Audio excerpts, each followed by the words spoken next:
Calm down, Vegeta. Goku Reborn Part 12. Previously on Goku Reborn, Vegeta reawakens and unlocks the false Super Saiyan form. The Tuffle nanomachines reveal their ultimate plan to wipe out the Saiyans. Meanwhile, Goku and Piccolo arrive at Mount Paozu to ask Grandpa Gohan what it truly means to be the great sage equal to heaven. Piccolo looks around. This place, it feels exactly the same. Goku smiles. He's probably out picking fruit or something. He usually comes back around this time for tea. Hold on, how'd you instant transmission here if he's not around? Piccolo is curious. Goku taps his forehead. Good catch. Back in the day I needed a key signature, but I evolved the instant transmission technique before I was reborn. I can now lock onto places, not just people. I do need to be familiar with the energy of the place though. I see. I'll keep that in mind. Anyway, Goku, does your Grandpa Gohan know about King Piccolo? I'd really rather not make things awkward. Piccolo's tone is serious. Goku laughs. Don't worry, he's chill. From his perspective, you're just a friend I brought home. I even introduced my mom to him. He continues. Actually, I'll introduce you to her too when we get the chance. Piccolo sighs and shakes his head slightly as they head inside to take a seat. Soon, someone enters. Goku lights up. Grandpa! Grandpa Gohan steps inside with a wooden bucket. He blinks then smiles. Goku, and you brought a friend. Yeah, he's Piccolo. Goku beams at Grandpa Gohan. Piccolo gives a respectful nod.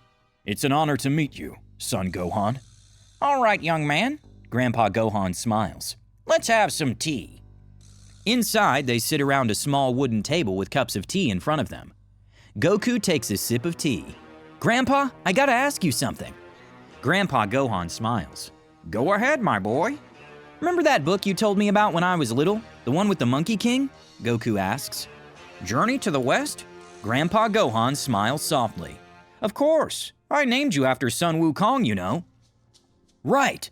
Goku snaps his fingers. Do you also know about the great sage equal to heaven? That's a Wukong thing, right? Grandpa Gohan nods and pulls an old book from a shelf.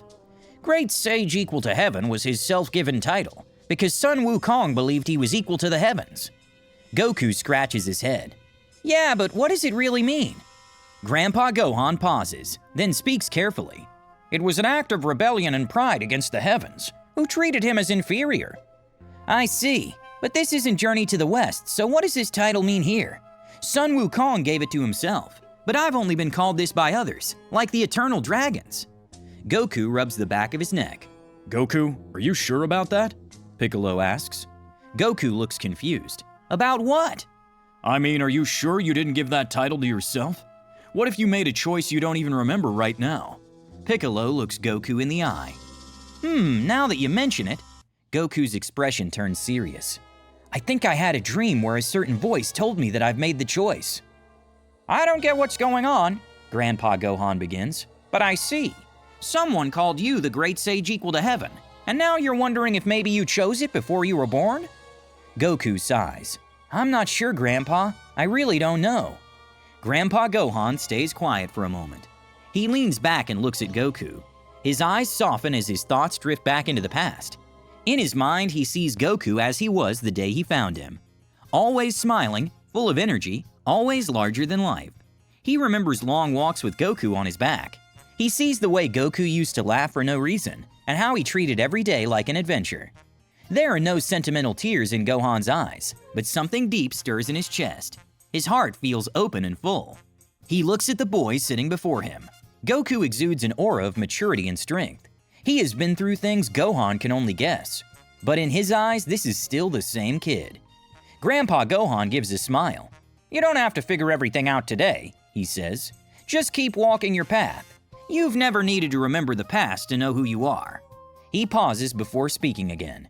To me, you'll always be my grandson, Son Goku. Goku lifts his head.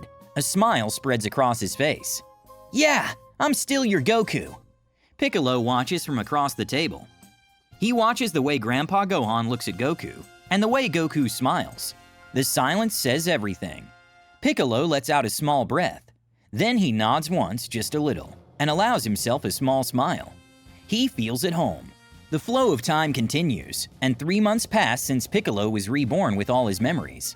Goku and Piccolo spent this time aura farming. I mean actual farming and gardening with Grandpa Gohan. They decided to just take it easy for now because every time Goku tries doing something, it further escalates the timeline. Meanwhile, it's also been 3 months since Mark, or rather Hercule Satan, joined the Turtle School to one day become the world's martial arts champion. Krillin and Hercule have just finished yet another day of training with a duel. Hercule is now lying on the ground in the Yamcha pose, as Krillin walks over. "You know what, buddy? You weren't half bad today. I can see you're getting better." Krillin extends his hand toward Hercule. Hercule grabs his hand and gets up.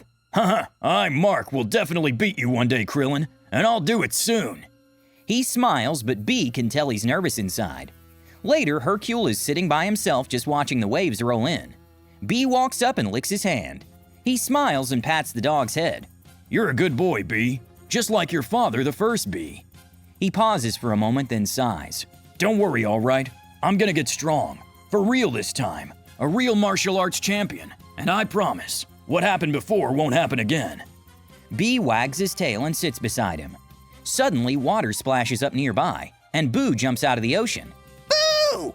Wah! Hercule yells and falls over in surprise. It's Boo. He's smiling and floating above the water. Hercule takes a deep breath, then sits up. He looks at Boo seriously. Boo, can I ask you something? Ask Boo what? Boo responds. Can you teach me how to be strong? Hercule asks. I don't want to just pretend anymore. I want to be really strong. For real. I can't surpass Krillin at the current rate. I'll train at the Turtle School in the morning and train with you at night. Boo thinks for a second. Boo can try. Hercule's jaw drops. Really? Then let's start. B barks and cheers him on. Just like that, Majin Buu accepts Hercule as his student.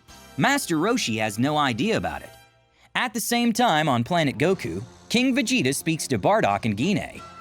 King Goku will definitely crush King Cold's entire force on Invasion Day, he declares with a serious glare in his eyes. So in the meantime, we need to establish proper communication with all the planets that have rebelled since Frieza's death.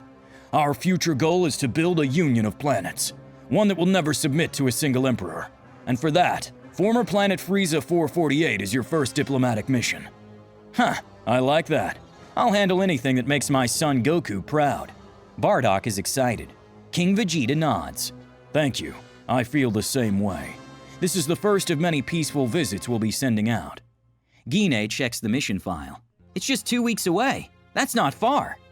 Yes, though the trip may extend depending on the cosmic conditions. The planet is in a different solar system after all. But you two are perfect for this, and it's completely fine if the mission takes longer than expected. King Vegeta replies, a little too smoothly. Bardock and Guinea accept the mission. They head to their pods and quickly shoot into space. But once they're gone, King Vegeta grins to himself. Well, he's Agent Gamma of the Tuffle nanomachines after all. He grins. Their attack balls were altered. It'll actually take them 3 months to reach the planet, and 3 more months to come back. And by the time they get back, it'll be too late. The Tuffles will have taken over all the Saiyans' minds. Bardock and Guinea will come home to their deaths. And then Son Goku will exterminate the Saiyans for revenge. Agent Gamma laughs menacingly. Only 6 months remain until King Cold's forces invade planet Goku. But Bardock, Guinea, and even Goku himself have no idea that the report was a complete lie. The Tuffle nanomachines planned it all.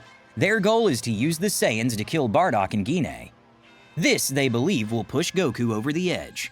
He'll then be forced to correct his mistake of reviving the Saiyans by wiping them out himself.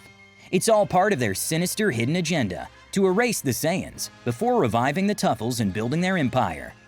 Meanwhile, Vegeta, still in his false Super Saiyan state, even after 3 months, looks at Elec. How long will it take to get to planet Goku? Elec rubs his chin. About a year from here. Though if we had something like King Cold's spaceship, we could cut that to just 4 months. Vegeta glares at him. All right, how are things with King Cold? Any updates on the serial Dragon Balls? Don't you dare lie to me, Elec. Elec responds, I have 2 months left until I give King Cold an update. He plans on using the Dragon Balls for something before he starts the trip to planet Goku.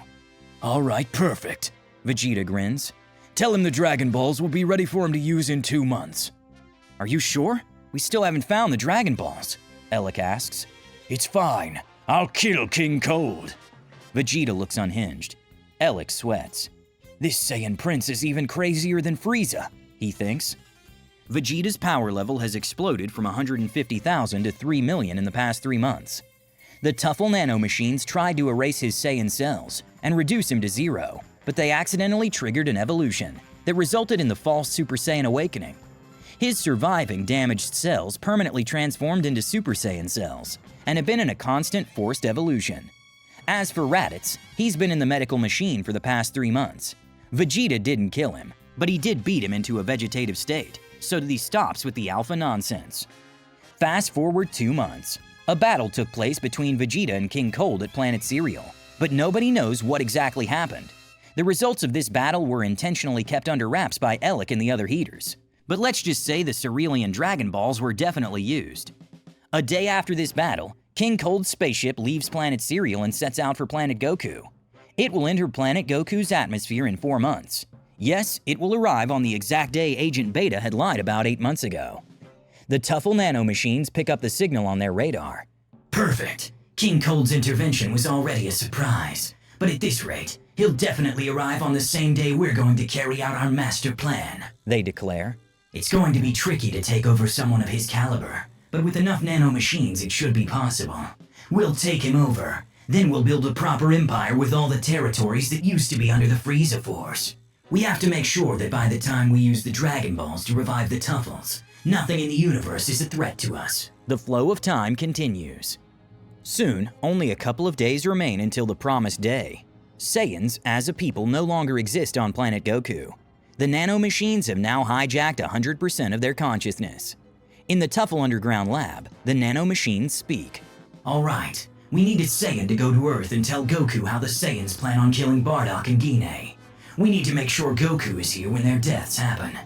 Beta points out, isn't it too late to send anyone to Earth? Even if we assume King Goku can teleport, it'll still take 2 months to reach Earth.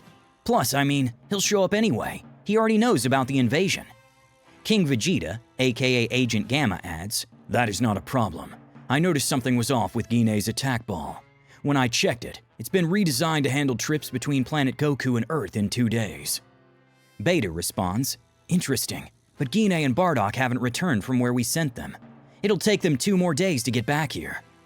No, Gamma is correct, the nanomachines state. Guinea's personal attack ball has been wired to only handle trips to Earth and back. It's been part of our calculations ever since we noticed the change in its design. Go ahead, send any decent Saiyan to Earth. Yes, Goku knows, but we need to make sure he's told about the Saiyans' plan to kill Bardock and Guinea. Goku would then use his instant transmission technique to appear here right away. So 2 days is all the time we need to get the Saiyan to Earth. 2 days later, Guinea's attack ball enters Earth's atmosphere with a different Saiyan on board.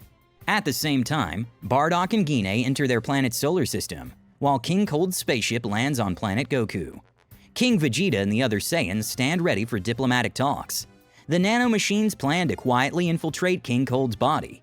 But what happens next is an X-factor beyond their calculations. The spaceship door opens. The man who appears from within is not King Cold. It's Vegeta. He's fuming with the false Super Saiyan aura and carrying King Cold's head.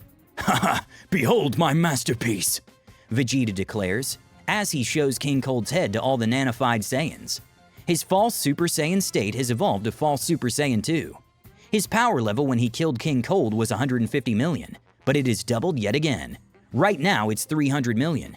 However, Vegeta doesn't know or understand that he's a ticking time bomb.